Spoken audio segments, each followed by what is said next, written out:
If you were born between 1945 and 1965, what you are about to hear may change the way you look at the rest of your life. Not slightly, not for an afternoon, for good. There is a question that has been sitting underneath your ribs for years now, maybe decades. It surfaces at 4 in the morning when sleep won't come back. It surfaces in the silence after everyone has left the room. It surfaces every single time somebody asks, "So what have you been up to?"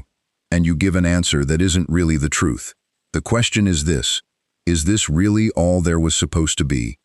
Carl Gustav Jung, the psychiatrist who spent 60 years mapping the parts of the human mind that don't show up on any medical chart, spent the final decade of his life circling one idea that he almost never said plainly in public. It appears in his letters.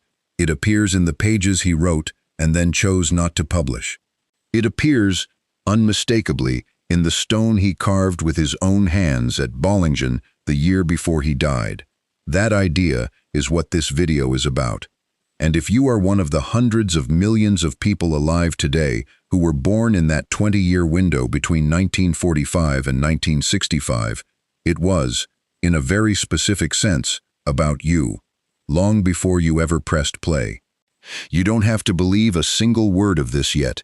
You just have to keep watching, because by the end, something in you is going to recognize itself. And once that happens, there will be no going back to not knowing it. Stay until the very end, because the way this ends is not the way you think. Jung had a phrase for the kind of life that gets built entirely from the outside in.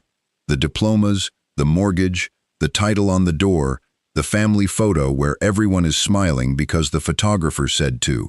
He called it living the unlived life of the parent, a life assembled to satisfy an old set of instructions instead of an inner one. And here is the strange part. If you were born between 1945 and 1965, you were handed those instructions more completely, more forcefully, more relentlessly than almost any generation before or after you. Think about what you were born into. The world around you had just watched itself nearly end. Entire cities had been leveled. An entire continent had buried its own children by the millions. And the generation that raised you, the one that had lived through all of that, did the only thing shattered people know how to do. They built. They built houses in rows. They built companies with pension plans. They built a version of stability so solid that no bomb, no famine, no collapse could ever threaten it again. You were not raised to ask what your life meant. You were raised to make sure it never fell apart. So you did exactly what you were supposed to do. You studied what you were told would get you somewhere. You took the job that paid, not the one that pulled at you. You built the family, the house, the routine, the retirement account, brick by careful brick. Because somewhere underneath it all, you understood that stability was the inheritance you were given, and you were not about to be the one who let it slip, and you did it. Whatever anyone tells you about your generation, however they mock you online or blame you for the state of the world, you built something real. You held a household together through recessions that should have broken it. You showed up to jobs you didn't love for 30, 40 years because someone was depending on the paycheck. You buried parents, raised children, buried some of those children's dreams quietly so the children never had to know, and you kept walking. Countless small sacrifices never made it into the story anyone tells about your generation. The vacation you didn't take so the roof could be replaced. The promotion you didn't chase because it would have meant uprooting a family that was finally settled. The version of yourself you quietly set aside on a Tuesday in your 30s, telling yourself there would be time for that later. There is always a later in the story you were raised to tell. What almost nobody tells you is that later has a way of arriving disguised as right now. But here is what almost nobody says to your generation directly, and what Jung, more than any other thinker of his era, understood in his bones. Building the outer life and living the inner one are two entirely different projects. And most people spend the first half of their life so consumed by the first project that the second one never even gets a start date. The years before midlife, Jung called the morning of life, a phase built for expansion, for achievement, for proving yourself against the world.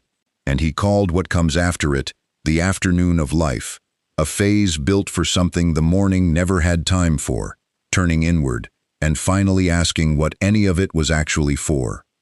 Most people who reach the afternoon of life simply keep running the morning's program. They retire, and they fill the hours with the same busyness in a different outfit. They keep performing the role because the role is the only self they've ever fully occupied. Jung watched this happen to patient after patient in his consulting room in Zurich. Brilliant, accomplished people in their 50s and 60s who sat across from him and said some version of the same sentence, "I have done everything I was supposed to do, and I don't know who I am." Picture, for a moment, a man in his early 60s, recently retired, standing in a garage he built himself 30 years ago, surrounded by tools he no longer has a reason to use. He is not unhappy exactly. He is something quieter and harder to name, a low hum of now what that follows him from room to room. He would never say the word lost out loud, but if you asked him, gently, late at night, whether he recognized the man staring back at him in the mirror each morning, he would hesitate a beat too long before answering. Or picture a woman in her late 50s, still working, still capable, still respected by everyone who knows her, and still privately wondering, most nights on the drive home, whether the entire second half of her working life has simply been the first half repeated with better furniture. She is good at her job. She has been good at it for decades. Being good at something and being fed by it, she has slowly come to understand, are not the same thing at all. If either of those two people sounds uncomfortably familiar, if you recognized a piece of your own week in either of them, you are not broken, and you are not alone. You are simply standing exactly where Jung said an entire generation would eventually stand. There is another group, though, a smaller group, a group that does not simply keep running the old program, a group that, somewhere around the middle of life, feels an unmistakable tug, not a crisis exactly, though it can look like one from the outside, but a pull towards something they cannot name and cannot ignore. You belong to that group, Jung believed, not because of anything you did, but because of when you were born. If you were born between 1945 and 1965, you are what this video is going to call the Hinge Generation. You are the generation standing exactly at the fold between the old world and the new one. Old enough to remember a world without a screen in every pocket. Young enough to have built your entire second half of life inside one anyway. Old enough to have inherited the discipline of your parents' broken, rebuilding world. Young enough to still have decades left to do something with it. You are not entirely of the old world. You are not entirely of the new one either. You are standing, right now, at the exact seam where they meet. And Jung believed that souls standing at that particular seam are not there by accident. Across your own lifetime, you have personally witnessed that seam get crossed again and again. You remember a world run on paper and handshakes, and you have watched it become a world run on servers and passwords, and you adapted to nearly all of it without ever being asked whether you wanted to. You remember when a long-distance phone call was an event, planned in advance, rationed by the minute, and you have lived to watch a grandchild video call you from the other side of the planet as casually as walking into the next room. No other generation has stood with one foot as firmly planted in the analog world and the other as fully immersed in the digital one. That position is not a burden, however exhausting it has occasionally felt. It is a vantage point. And vantage points, Jung would say, are rarely given to people who have nothing to do with them. If any part of what you've heard so far has landed somewhere real, drop 1111 in the comments below, just the number, nothing else needed. It means, I am still here, and I am listening. In 1955, Jung's wife Emma died after nearly 52 years of marriage. Jung was 79 years old, and by every account of the people who knew him, something in him changed after that year. Not a collapse, but a kind of clearing. as if grief had burned away everything that wasn't essential. He retreated, as he often did in difficult seasons, to a stone tower he had built by hand decades earlier on the shore of Lake Zurich, a place called Bollingen. No electricity, no running water for most of its history, just stone, fire, silence, and a small square of garden he tended himself. It was, in his own words, a place where he could be what he really was. Jung had begun building Bollingen in the 1920s, adding a new section to it roughly every decade of his life, almost as though the tower itself were tracking his own individuation in stone, the way a tree ring tracks a year of weather. Each edition marked a different chapter, a different confrontation, a different integration. By the time he was in his final years, the tower had become something closer to an autobiography than a house. In his last years, Jung took up a chisel and began carving directly into the stone of that tower. Words, faces, symbols that had come to him not from books, but from dreams and long stretches of silence. One of the final things he carved was a phrase that visitors to Bollingen can still read on the stone today, something to the effect that the images of dreams and the world are like an open book, not a claim to be believed, an observation carved by a man near the end of his life that the deepest truths had never been hiding. They had simply been waiting for someone patient enough to sit still and read them. This matters for understanding what Jung was working toward in his final years, because it tells you something about the shape of his thinking. He was not trying to build a bigger theory. He was trying to answer a smaller, harder question. What do you do with the truths that only become visible once the noise of the first half of life finally quiets down? It is worth remembering, too, what kind of man was asking that question. Jung was not a mystic who backed into psychology. He trained as a medical doctor. He worked for years in a psychiatric hospital, treating some of the most severe cases of his era, and he built his early reputation on rigorous word association experiments that could be measured, timed, and repeated. He broke publicly and painfully with Sigmund Freud, his one-time mentor, over a single refusal, reducing the human psyche to one explanatory mechanism. That break cost him friendships. He held his ground anyway, insisting, against considerable professional pressure, that there was more going on inside a human being than early theories could account for, and he spent the rest of his working life trying to map that more with the same discipline he had once applied to laboratory experiments. That discipline is what makes his late reflections on the second half of life worth taking seriously rather than dismissing as an old man's poetry. He arrived there the long way, through decades of clinical observation, not through wishful thinking. And what those decades kept showing him, patient after patient, was remarkably consistent. The people who suffered most in their later years were rarely the ones who had suffered the most misfortune. They were the ones who had never once turned to face themselves honestly. His answer, distilled from decades of clinical work and his own late-life reflection, was this: every human life carries what he called an individuation process, the lifelong work of becoming the specific, whole, undivided person you actually are, underneath every mask you were ever handed.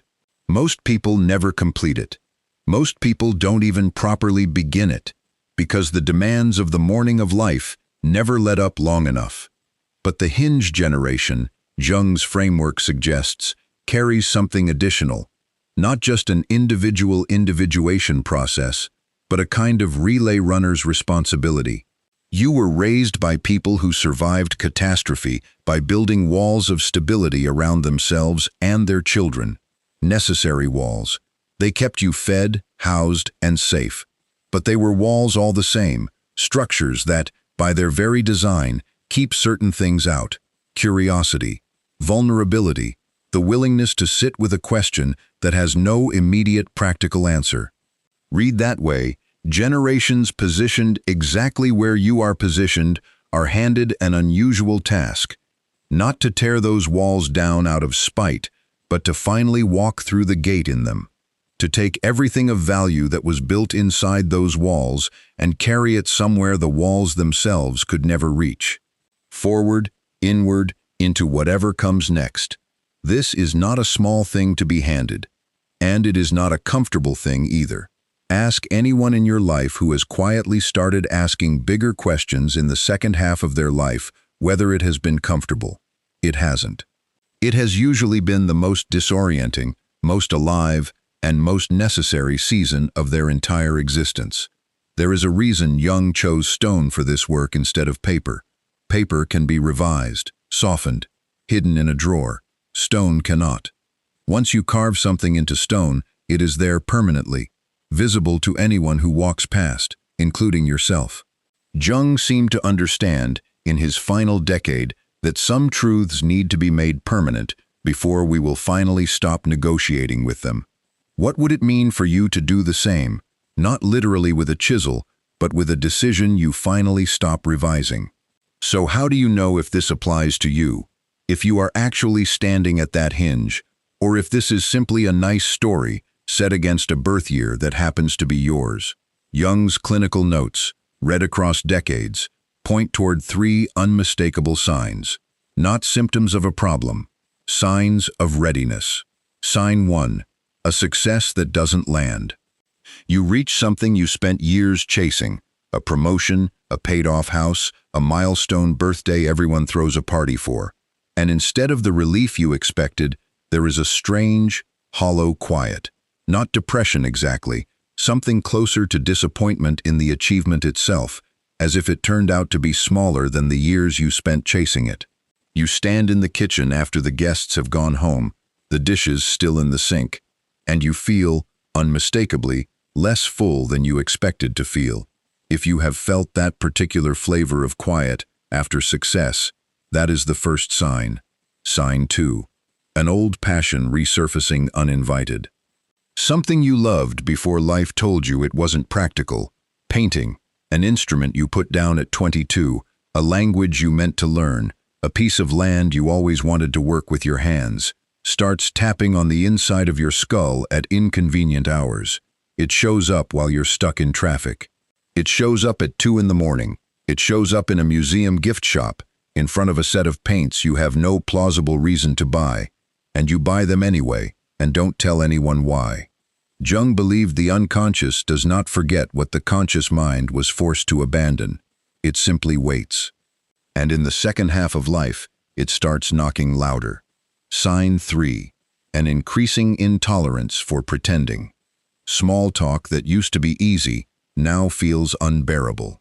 Situations that require you to perform a version of yourself you don't fully believe in anymore start to exhaust you in a way they never used to. Dinner parties leave you more tired than they used to, not because you're older, but because holding up the performance takes energy you no longer have spare to give. This is not bitterness. Jung would call it the psyche's refusal to keep spending its remaining currency on counterfeit interactions. If even one of these 3 has been true for you in the last few years, and for most people standing at this exact hinge, at least 2 of them have, then what follows in this video is not a story happening near you, it is a story happening to you. It's worth being honest about something else here too. These 3 signs rarely arrive with a fanfare. They arrive quietly, almost apologetically, tucked inside an otherwise ordinary week. That is exactly why so many people miss them, or explain them away as tiredness, or stress, or simply getting older. Jung's argument was that they are none of those things. They are the first knock of a door that has been closed for decades, finally being tried from the other side. It is worth going back through the last 12 months of your own life with these 3 signs specifically in mind, rather than letting them stay abstract. Think of a particular Sunday. Think of a particular drive home. Think of a particular moment at a family gathering when you caught yourself somewhere else entirely, nodding along to a conversation you weren't really in. These signs are not hypothetical. They have already happened to you, more than once, probably in just the last few months. The only question is whether you were paying close enough attention to notice them for what they actually were. There is a further distinction worth drawing here, because the Hinge generation is not one uniform mass of people who all experience this passage identically. Look closely at the 20-year window, and it splits, roughly, into two overlapping groups, each carrying a slightly different version of the same underlying task. The first group, generally those born closer to 1945 through the mid-1950s, tend to carry what might be called the role of the memory carriers. You were closer, by a single generation, to the catastrophe your parents rebuilt from.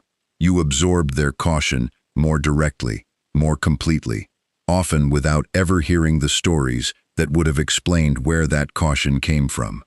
Your task, if you belong to this earlier half of the Hinge, often centers on remembering, recovering the stories that were never told, naming the fears that were never explained, and translating an inherited caution into something your children and grandchildren can actually use instead of simply obey. The second group, generally those born from the late 1950s through 1965, tend to carry something closer to the role of the system healers. You came of age slightly further from the original catastrophe, close enough to inherit its structures, but far enough to begin questioning them earlier than the group before you. Your task, if you belong to this later half of the Hinge, often centers less on remembering and more on rebuilding, taking the institutions, the families, the systems you were handed, and patiently reworking them, piece by piece, into something more honest than what you received. Neither role is better than the other, and most people carry threads of both. But it is worth asking yourself, without flattering either answer, which pull feels stronger in your own life right now? Do you find yourself drawn to preserving something before it's lost? A family story, a skill, a way of doing things that is quietly disappearing? Or do you find yourself drawn to repairing something, a strained relationship, a broken system at work, a pattern in your family that you are determined will not continue into the next generation? Both are forms of the same underlying work Jung described. They simply enter through different doors. Some people spend years feeling vaguely mismatched with the causes and callings that seem to move everyone else in their peer group. Without ever realizing, they may simply be pulling from the wrong half of the Hinge. A memory carrier who keeps trying to force themselves into system healer work, reform, activism, institutional change, often ends up frustrated and burned out, not because the work is wrong, but because it isn't their particular door. The pattern runs both ways. A system healer who keeps trying to force themselves into memory carrier work, preservation, archiving, quiet transmission, often ends up restless and unfulfilled for the same reason in reverse. Knowing which half of the Hinge you naturally belong to will not do the work for you, but it will at least point you toward the door that was built for your particular hand. If you recognized yourself in any of those three signs, type 777 below. Let it be your marker, not for anyone else to see, for you, so that 6 months from now you can scroll back and remember exactly where this started. Now comes the part of this video that is harder to sit with than anything so far. Jung did not believe the individuation process was optional cosmetic work, a nice-to-have for people with spare time in retirement.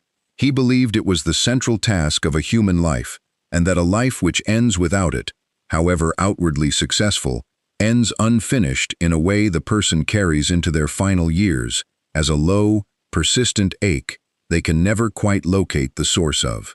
Here is the truth. Almost nobody says to your generation directly, "You do not have unlimited time left to begin this work." Not because death is close, most of you reading this have decades still ahead, but because the window in which this kind of transformation happens most naturally, most fully, is not infinite. Jung observed, again and again in his own patience, that the individuation process has its own internal clock, its own season, and that season is precisely the one you are standing in right now. Wait too long, and the walls you built to survive the first half of life start to calcify. What was once a protective structure becomes a permanent one. The questions stop knocking as loudly, not because they've been answered, because the part of you capable of hearing them has gone quiet from disuse. Jung saw this happen to patients who arrived in their consulting room a decade or two too late, still intelligent, still capable, but strangely unreachable, as if the door that once led inward had been painted over so many times it no longer opened at all. This is not meant to frighten you. It is meant to do the opposite of what most of the noise in your life does, which is reassure you that there's always more time, always tomorrow, always next year, once things settle down. Jung's clinical experience suggested the opposite. Things do not settle down on their own. You settle them, deliberately, or you don't, and the years pass regardless. Think about how many times in the last decade you have said, to yourself or out loud, some version of, once things calm down, once the kids are through school, once the house is paid off, once this project at work wraps up. Each of those sentences felt true in the moment you said it. And yet here you are, and something else has already taken its place in the queue, hasn't it? So here is the most difficult truth of this entire video. The fact that you are watching this right now, at this exact point in your life, having felt at least some of what has already been described, is itself the clock striking. This is not background noise happening to someone else's generation. This is your particular hinge, closing a little more with every year you postpone walking through it. There is no need to spiral into panic over this. Panic is, if anything, the opposite of what this moment calls for. What it calls for is a kind of sober, clear-eyed urgency, the same urgency a person feels when they finally notice a small leak in a roof they've been meaning to look at for months. It is not yet a crisis. It will not stay that way forever if it continues to be ignored. The difference between the people who eventually complete this passage and the people who don't is rarely dramatic willpower or a single life-altering event. Far more often, it is simply this: one group looked at the leak honestly and made a phone call. The other group kept telling themselves it probably wasn't that bad, right up until it was. If you feel that, if something in you just sat up straighter, comment 444 right now. It is not a magic number. It is simply a way of telling your own mind, I heard that. I am not going back to sleep on this. If you are anything like most people who reach this point in a video like this one, a voice has already spoken up somewhere in the back of your mind. It probably sounds something like this: I'm not a spiritual person. I've never had a vision. I don't meditate. I don't believe in signs. And frankly, some of this sounds like something you'd read on the back of a candle. Good. Hold on to that skepticism. Jung would have respected it more than blind acceptance, because Jung himself was first and foremost a scientist, a clinician who insisted on empirical observation before theory. He did not arrive at his ideas about the second half of life through mysticism. He arrived at them through decades of case notes, real patients, real breakdowns, real recoveries, and he was famously suspicious of anyone who wanted to turn his psychology into a religion. When students and admirers began treating his ideas as dogma during his own lifetime, he reportedly grew visibly irritated by it, insisting more than once that he was not interested in disciples, only in people willing to do their own honest looking. That insistence matters here, because it means the right response to everything in this video is not blind faith. It is the same thing Jung asked of his own patients. Test it against your actual life. Don't take the 3 signs on faith. Check them against your last 2 years. Don't take the 3 trials on faith. Check them against the last argument you had with yourself in the mirror. The value of this framework was never meant to rest on whether you believe Jung was some kind of prophet. It rests entirely on whether, held up against your own honest experience, it turns out to be true. So set the mysticism aside for a moment and look only at the pattern, because the pattern itself is the evidence. Look at how many people you personally know who, somewhere in their 50s or 60s, made a change nobody saw coming, left a marriage that looked fine from the outside, started a small business doing something they'd always dismissed as a hobby, reconnected with a sibling after decades of silence, took up painting or hiking or teaching, or activism, seemingly out of nowhere. You probably have at least 2 or 3 of these people in your own circle right now. Maybe you've secretly wondered what got into them. Maybe, more honestly, you've quietly envied them. Now ask yourself something else. How many conversations have you had recently, with a friend, a sibling, someone at a class reunion, where the two of you admitted, almost sheepishly, that you'd been thinking the exact same unspoken thought, that there has to be more to this than the routine you've built? Jung had a term for that kind of overlap. Moments when the inner world of one person and the inner world of another line up in a way that feels too precise to be random.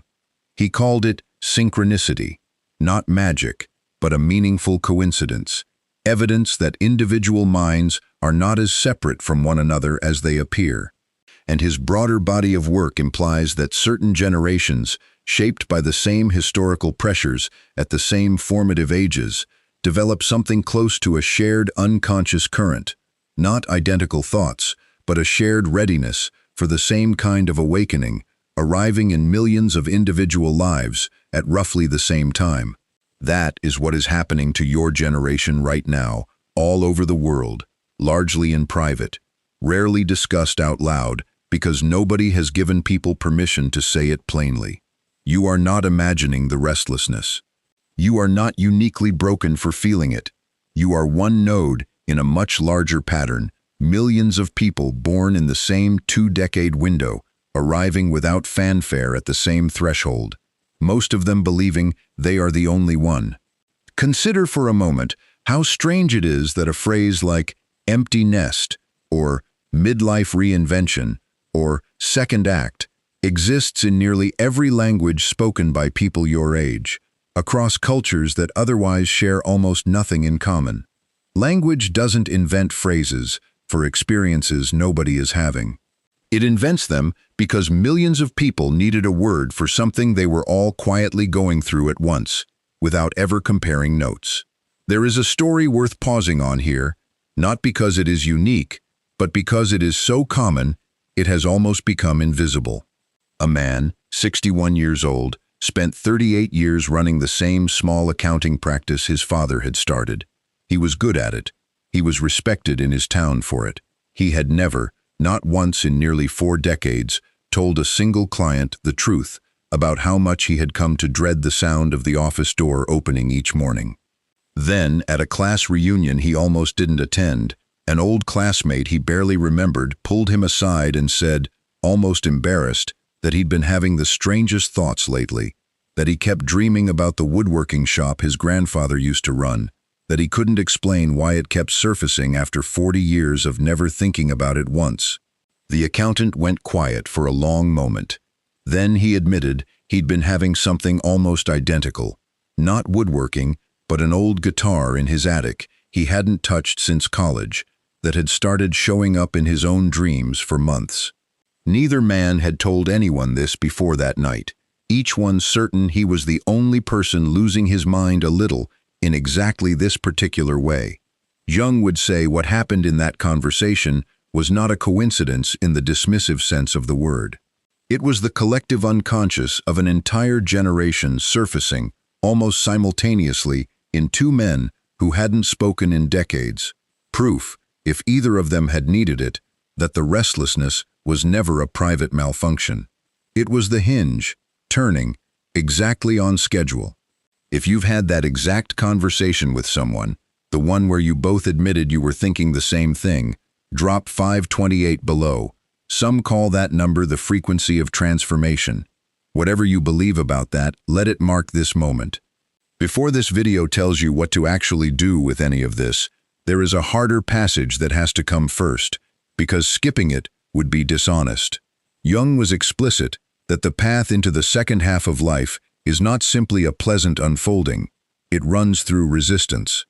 Specifically, through 3 trials that tend to arrive in roughly this order, and that almost nobody standing at your hinge escapes entirely. It is worth being honest about why this section exists at all, rather than skipping straight to the encouraging part. Most content aimed at people in your season of life prefers to stay comfortable. 5 tips for a happier retirement. 3 ways to feel younger. All of it pleasant, none of it particularly true. Jung's own case notes were never that gentle with his patients, and this video owes you the same respect he showed the people who sat across from him. The trials are real. Skipping past them would only mean you meet them later, unprepared, mistaking them for a personal failure instead of recognizing them for what they actually are. The expected cost of admission into a more honest second half of life. The first trial is the grip of the material world. You were raised, more than almost any generation before you, inside an economy built entirely around acquisition. Bigger houses, better cars, the next promotion, the next milestone purchase that would finally make you feel arrived.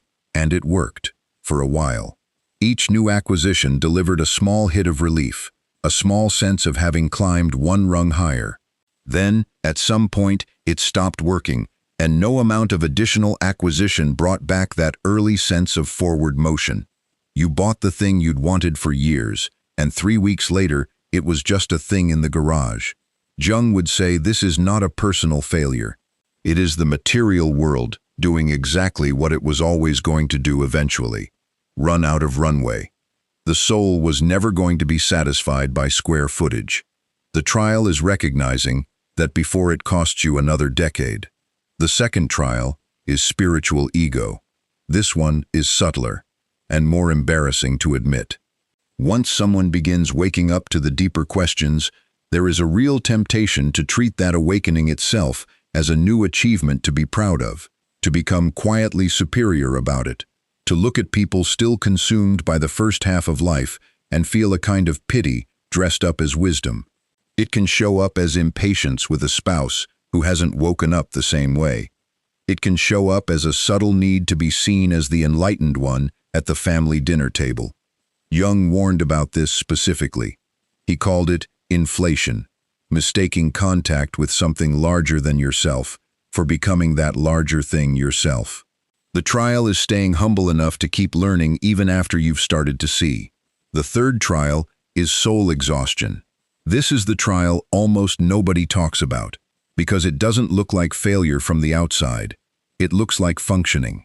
It is the particular tiredness of people who have been strong for everyone else for so long that they've forgotten there was ever another option. It is showing up every day, competently, reliably, while something underneath has gone quiet from sheer depletion. It is answering, "I'm fine, just tired," so many times that the sentence stops registering as a lie, even to the person saying it. Jung's patients in this state rarely describe themselves as depressed. They describe themselves as fine, just tired. He came to see that particular kind of tired as one of the clearest signals that the soul was overdue for attention, not more effort. If you recognize even one of these 3 trials in your own life right now, you are not behind. You are exactly on schedule. Every single person who has ever completed this passage walked through at least one of these 3 fires on the way. Some walk through all 3, at different points, sometimes more than once, because the trials do not always announce themselves clearly, and it is entirely possible to think you've cleared one only to find it waiting for you again a few years later, in a slightly different disguise. Consider a woman who spent most of her 50s believing she had already done the inner work. She'd read the books, she'd attended the retreats, she could speak fluently about shadow and archetype at any dinner party that gave her the opening. It took a blunt comment from her adult daughter, who told her one evening that she'd become insufferable about her own enlightenment, to show her that she had walked directly out of the first trial and straight into the second without noticing the transition. That comment stung for days. It also, by her own account years later, was the single most useful thing anyone said to her in that entire decade. The trials are rarely announced by a voice you want to hear. They are usually announced by exactly the person you would least like to be right. If one of those 3 trials described your life more precisely than you expected, comment 11 below. Just the number. It is a quiet way of saying, I see it now. I'm not pretending anymore. There are recognizable signs that someone is moving through these trials rather than staying stuck inside them, and it is worth naming them plainly so you can measure your own progress against something real instead of guessing. This matters because the trials themselves rarely resolve in a single dramatic moment. There is no ceremony, no clear finish line, no certificate handed to you the day you finally clear the grip of materialism or the pull of spiritual ego. Progress here tends to look like a slow, almost imperceptible shift in daily habits and reactions, which is exactly why so many people give up on the work too early, mistaking the absence of fireworks for the absence of change. You start caring less about how a room perceives you and more about whether you were honest in it. Possessions that used to feel important start to feel, quite suddenly, like weight rather than value, and you find yourself giving things away, simplifying, without any dramatic reason for doing so. You start noticing when you are performing wisdom rather than living it, and you catch yourself, gently, without spiraling into shame about it. And the particular exhaustion of the third trial begins, slowly, to lift. Not because your responsibilities got smaller, but because something underneath them finally has room to breathe. None of this happens by accident, and it rarely happens by sheer willpower either. Jung believed it happens through a specific kind of internal work, the deliberate examination of what he called the shadow, the parts of yourself you learned early to hide, deny, or disown because they weren't acceptable to the people raising you. The shadow is not evil, it is simply unlit. And Jung believed the second half of life is, in large part, the work of turning the light toward it, one honest look at a time. There is a practical method Jung pointed toward for beginning that work, distilled here into 3 questions worth sitting with, genuinely, not rushing through. This is the actual mechanism, not metaphor, a method. The first question, what did I love before anyone told me it wasn't practical? Go back before the instructions started. Before, that won't pay the bills. Before, that's not a real career. What did you reach for, purely, as a child or young adult, before the walls went up? Write down the first 3 answers that come to mind, even if they embarrass you, especially if they embarrass you. The second question, what do I envy, and what is that envy actually pointing at? Jung believed envy is one of the most reliable maps to the unlived life, because we rarely feel it toward things that have nothing to do with us. What we're drawn to begrudge is usually the shape of a life our own psyche recognizes as unfinished business. The neighbor who retired early to sail, the cousin who went back to school at 55, the stranger on a documentary who left everything to open a small bakery. Looked at honestly instead of ashamedly, that feeling is a message, not a flaw. The third question, what would I do tomorrow if I knew, with total certainty, that no one would judge me for it? Not what would you do if money were no object. That question is too easy to answer with fantasy. This one is harder because it isolates the actual obstacle, which for most people at your Hinge was never money. It was fear of the room's reaction. Sit with those 3 questions honestly, over days, not minutes, and a shape starts to emerge. Jung called that shape, once it becomes clear enough to name, your individual myth, the specific, unrepeatable story your remaining years are meant to tell. Not a myth in the sense of a fiction, a myth in the older sense of the word, the true story underneath the surface facts of a life, the one that actually explains why it mattered. Most people go their entire lives without ever being able to answer, in a single honest sentence, what their own individual myth actually is. Ask someone at random what their life has been about, underneath the resume and the family tree, and you will usually get silence, or a joke to cover the silence. That silence is not a personal failing. It is simply what happens to a question nobody ever taught you to ask seriously. The 3 questions above exist to break that silence, gently, one honest answer at a time, until the shape underneath finally has a name you can recognize when you see it. If you're going to actually sit with those 3 questions this week, not just nod along, but really sit with them, type 333 below as your commitment to yourself. No one is checking. This is between you and the years you have left. It's worth pausing here to widen the lens, because everything described so far can start to feel intensely private, even isolating, as if this passage is something you have to walk alone. Jung's late writing suggests the opposite. He believed that when a generation reaches its hinge collectively, the shift becomes visible in the world around them, not just inside individual lives. Here are 5 signs of that wider shift, worth watching for in your own life over the coming weeks, because once you start looking, you will not be able to stop seeing them. The first sign is younger people asking the older questions early. Watch the generations after yours, your children, grandchildren, younger colleagues. Notice how many of them are asking, in their 20s and 30s, questions about meaning and purpose that used to be reserved for people twice their age. This is not, as some like to claim, a sign of a generation that has it easier. It is the collective unconscious accelerating, and your generation's own reckoning with these questions is part of what makes the asking possible for the ones who come after you.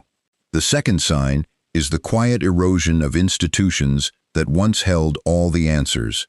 Watch how many people around you have begun to step back, without ceremony, from structures they once trusted completely, including people who never questioned anything for decades. It isn't anger driving that retreat.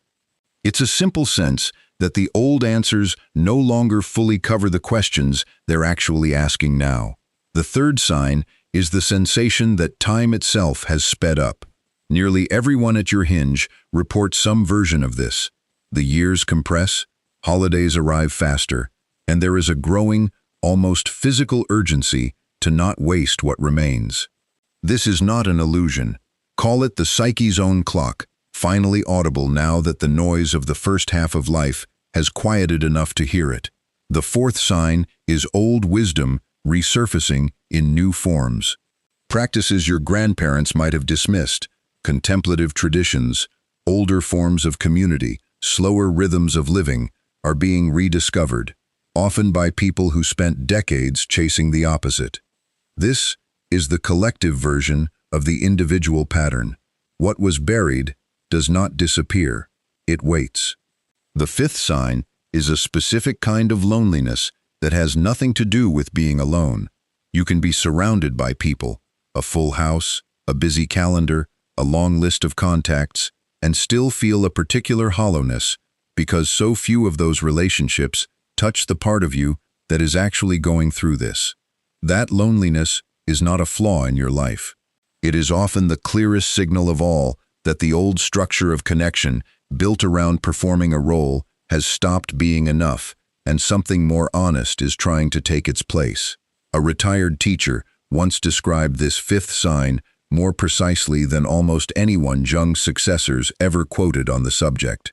She said that for the first 60 years of her life, she had never once felt lonely in a crowded room, and that somewhere around 62, she began feeling lonely in exactly that setting almost every time. At family dinners, at reunions, even at her own birthday party, surrounded by people who loved her. It took her nearly 2 years to understand what was happening. She was not losing connection with the people around her.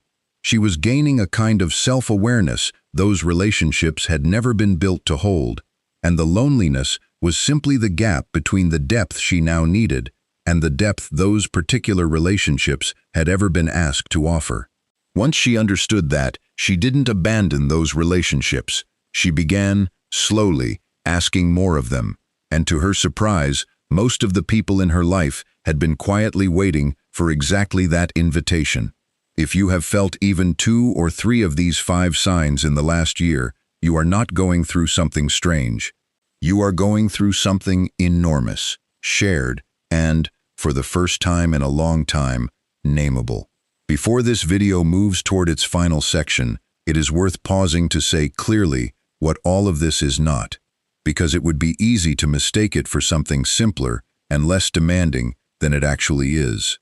This is not permission to abandon the people who depend on you. Jung never suggested that individuation requires walking away from real responsibilities, a spouse, children, aging parents who still need you.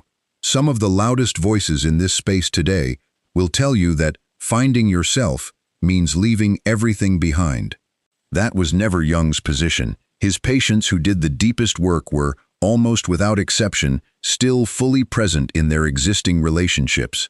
What changed was not the presence of those relationships, but the honesty inside them. Nor is it a promise that everything will suddenly feel easy. If anything, the opposite is closer to true in the short term. Sitting with the three questions, having the honest conversation, returning to the abandoned passion. These things tend to feel harder before they feel better, precisely because they require dismantling habits of avoidance that took decades to build. Anyone who tells you this passage is comfortable has not actually walked through it. And this is not a claim that you are somehow more spiritually significant than people born in other decades. Every generation carries its own particular task, shaped by its own particular history. This video is not arguing that yours is superior. It is arguing that yours is specific, and that specificity deserves to be named plainly instead of left as a vague, unspoken restlessness that gets medicated year after year with busyness until the years run out. Here is where this video has to be direct with you, because it would be dishonest not to be. Everything described up to this point is only potential. Jung was insistent about this in his clinical writing. Insight without action changes nothing.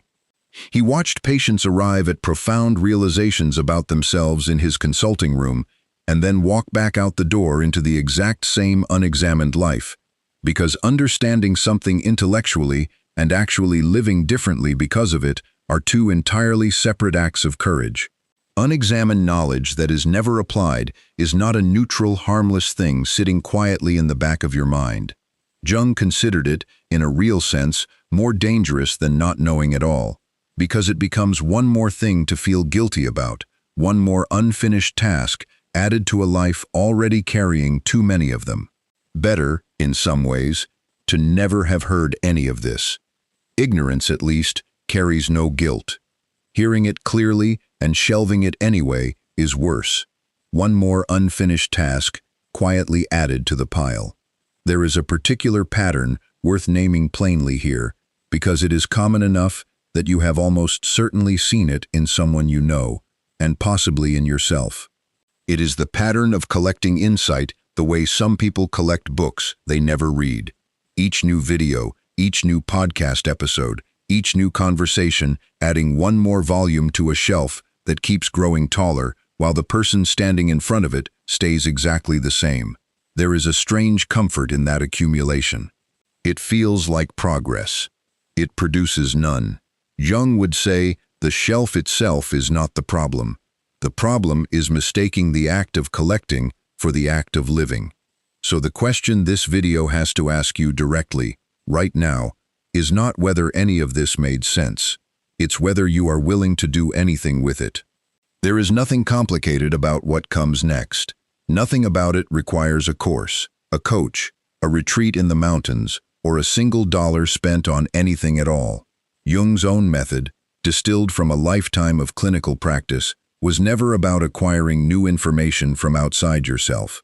It was about finally paying attention to what had been available, in full, on the inside the entire time. What follows is that method, reduced to 4 steps a person can genuinely begin today, in the middle of an ordinary week, with little more than a notebook, an honest hour, and the willingness to stop postponing. Here, concretely, is where to begin. Not someday, not once things settle down, but this week. Step 1. Keep a dream and image journal for 30 days. Jung considered dreams the most direct communication available, from the unconscious to the conscious mind, and he believed most people never receive the message simply because they never write it down before it evaporates. Keep paper by the bed. Write whatever fragments remain the moment you wake, without editing them, without deciding in advance what they should mean. After 30 days, read back through the pages in one sitting. Patterns you never consciously noticed will begin to surface on their own. Some nights, you will remember nothing at all. Write that down too. Nothing remembered, is still data, and after enough of those nights in a row, you may notice they cluster around particular weeks, particular stresses, particular avoidances. Step 2. Have one honest conversation you have been avoiding. Not a confrontation for its own sake, an honest conversation with a spouse, a sibling, an old friend, or yourself in a journal about the exact thing you've been quietly circling for months or years. Jung believed the shadow loses most of its power the moment it is spoken aloud. Say it in daylight to another real human being without the protection of pretending it isn't there. Choose the conversation you have been rehearsing silently for the longest. That is almost always the one that matters most. It does not need to be perfectly worded. It needs only to be true, and it needs only to finally leave the inside of your own head. Step 3. Return to the thing you loved before it was declared impractical. Not as a hobby squeezed into leftover time, as a genuine reallocation of hours that used to go somewhere else. This is not indulgence. Jung would call it repayment, finally settling a debt owed to a part of yourself that has been waiting patiently for decades. It does not need to look impressive to anyone else. It only needs to be real. Buy the paints. Take the first lesson. Sit down at the instrument even though your fingers have forgotten where the notes live. The skill will be rusty. The part of you that has been waiting will not care in the slightest. Step 4. Find or become an elder. Jung placed enormous weight on what he called the archetype of the wise old man or woman, the role a person takes on, not by claiming authority, but by having genuinely done the inner work and then making themselves quietly available to those still earlier on the path. You do not need a television audience for this. You do not need followers. You need one younger person in your actual life who could use 20 honest minutes of your attention and the willingness to give it without performing wisdom, just offering it. Notice that this step comes last, not first. Jung was clear that you cannot authentically offer this role to anyone else until you have done at least some of the first 3 steps yourself. An elder who has not done the work is simply an older person repeating old instructions. An elder who has done the work is something else entirely, and the difference is unmistakable to anyone who has ever sat across from either one. None of these 4 steps require you to quit your job, leave your family, or announce anything to anyone. They require only what Jung believed the entire individuation process actually requires: attention, honesty, and the willingness to keep going even when no one is watching and nothing is applauding. Notice, too, what these 4 steps do not ask of you. They do not ask you to become a different person overnight. They do not ask you to burn down the life you spent decades building. They ask, instead, for a redirection of attention toward the parts of yourself that have been waiting the longest and away from the parts that have been running the show by default for far too long. Before the final part of this video, if you're committing to even one of those 4 steps this week, drop 999 in the comments. That number, in many traditions, marks completion of one cycle and the beginning of the next. Let it mark yours. Picture, for a moment, the version of your life where none of this happens, where the restlessness gets filed away, unremarked, as something to deal with later, and later never comes, because later never does. The routine continues. The role keeps being performed, competently, right up until the very end, and the specific, unrepeatable story only you were ever going to be able to tell simply never gets told. Nobody around you will necessarily notice. From the outside, it will look like a full life. Only you will know what was quietly left unopened. There is a particular kind of quiet that settles over a person who reaches their final years having never asked the harder questions. It is not dramatic. It rarely announces itself as regret in so many words. It shows up instead as a certain stillness in the eyes during a family gathering, a certain reluctance to talk about the past, a certain sentence that starts with, "I always meant to," and trails off before it finishes. Jung sat across from that stillness more times than almost anyone in his profession. He spent the rest of his life trying to help people avoid arriving at it. Now picture the other version. Somewhere in the ordinary middle of an ordinary week. Not a mountaintop, not a single dramatic turning point. Voisiere, just a Tuesday. You finally write down the dream instead of letting it dissolve. You finally have the conversation you've rehearsed 100 times in your head and never once said out loud. You pick the old, impractical thing back up, and your hands remember it faster than you expected. You sit across from someone 20 or 30 years younger than you and give them 20 honest minutes instead of 20 polished ones. None of it will look remarkable to anyone watching. Jung never promised that this work would look remarkable from the outside. He promised something quieter and, in the end, far more durable. That a life lived this way, however ordinary it appears from a distance, arrives at its final years without that low, persistent ache of things left unfinished. Not a life without difficulty, a life without emptiness. There is a difference, and by the time you reach the end, you will know exactly which one you are holding. Jung believed that people who complete this passage, who genuinely walk through the hinge, rather than standing at it their whole remaining life, leave something behind that outlasts them. Not fame, not even necessarily anything anyone could point to directly.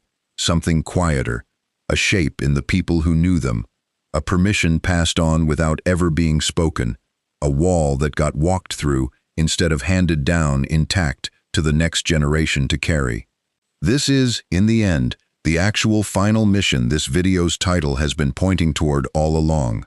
Not a single dramatic act, not a hidden prophecy waiting to be decoded, but the accumulated weight of dozens of small, honest choices made in the ordinary second half of an ordinary life. That is a harder sell than a single miraculous destiny would be. It is also, if Jung's decades of clinical observation are to be trusted at all, the only version of this story that has ever actually held up under the weight of a real human life, lived all the way to its end. Think of the grandmother who finally told the truth about her life at 80. In doing so, she gave her granddaughter permission to stop pretending at 30. Think of the grandfather who picked up a paintbrush for the first time in 50 years and, without a single word about it, taught his grandson that it is never too late to begin something that scares you. This is what Jung meant by legacy in the end.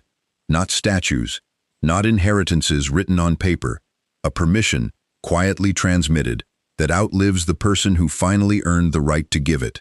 So here, honestly, is the only real question this entire video has been circling from the very first sentence. Not whether Jung was right about the Hinge generation, not whether the timing of your birth was truly significant in some cosmic sense. The only question that matters is much smaller and much harder, and it belongs entirely to you. What are you going to do with the years you still have? Not the years behind you. Those are already written, already settled, already carrying whatever weight or lightness they carry, and no amount of wishing will edit a single page of them. The only pages left to write are the ones in front of you. Some of you reading this have 20 years left. Some have 30 or more. However many there are, they are not infinite, and they are not owed to you simply for having survived this far. They are the actual raw material of whatever this second half of your life is going to mean. And right now, today, that material is still unshaped. Jung was not a man given to easy comfort. He did not tell his patients that everything would work out, or that the universe had a plan that would spare them the difficulty of choosing.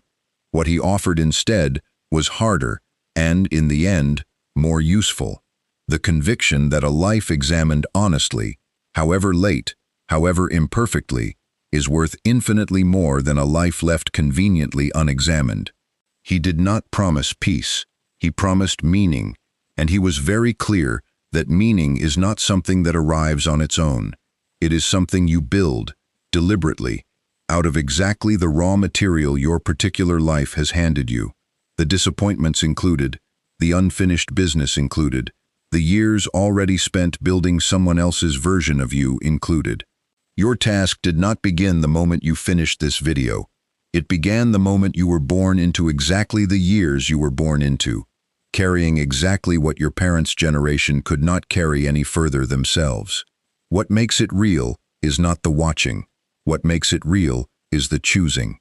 Let that choosing start now, not next week, not once things settle down, now.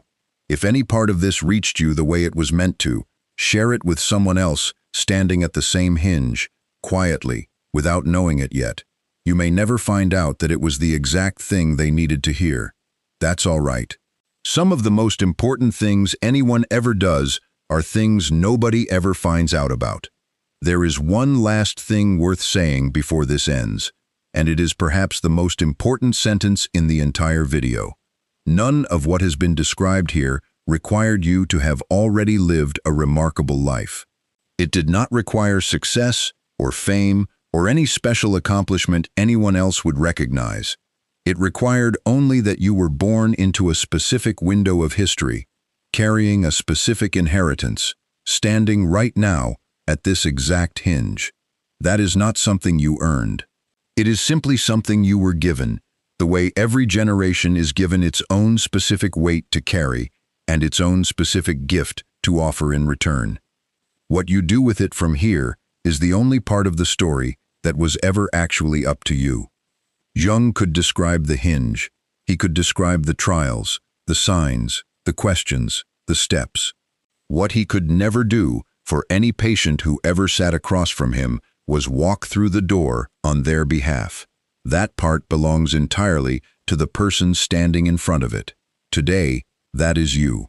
Drop comments below as this video ends. Let it read, "I am not waiting anymore. I am beginning."